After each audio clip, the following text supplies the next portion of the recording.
வணக்கம் அபிரகாம். திருப்பூர் அருகே திமுக சார்பில் நாளை நடைபெற உள்ள வெல்லும் தமிழ் பெண்கள் மாநாடு இறுதிக்கட்ட பணிகள் தற்போது தீவிரமாக நடைபெற்று வருகிறது.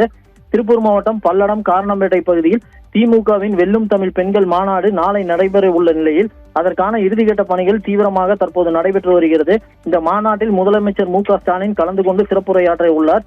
அதேபோல் இந்த மாநாட்டில் அக்கட்சியின் அமைச்சர்கள், முக்கிய நிர்வாகிகள் என பலர் கலந்து கொள்ள உள்ளனர். 1 லட்சத்திற்கும் மேற்பட்டோர் இம்மாநாட்டில் கலந்து கொள்ள உள்ளதாக திமுக சார்பில் தெரிவிக்கப்பட்டுள்ளது.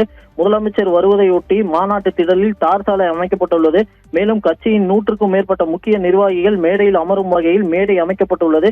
இந்நிகழ்ச்சியில் 100க்கும் மேற்பட்ட போலீசார் தற்போது பாதுகாப்பு பணியில் ஈடுபட்டுள்ளனர். மாநாட்டில் கலந்து கொள்வோருக்கு குடிநீர், கழிப்பறை உள்ளிட்ட அத்தியாவசிய வசதிகள் தற்போது தயார் நிலையில் வைக்கப்பட்டுள்ளது. மேலும் இந்த மாநாட்டில் கோவை, திருப்பூர், நாமக்கல், கரூர், ஈரோடு உள்ளிட்ட பகுதிகளில் இருந்து பெண்கள் ஏராளமானோர் கலந்து கொள்ள உள்ளனர் குறிப்பிடத்தக்கது. அபகம்.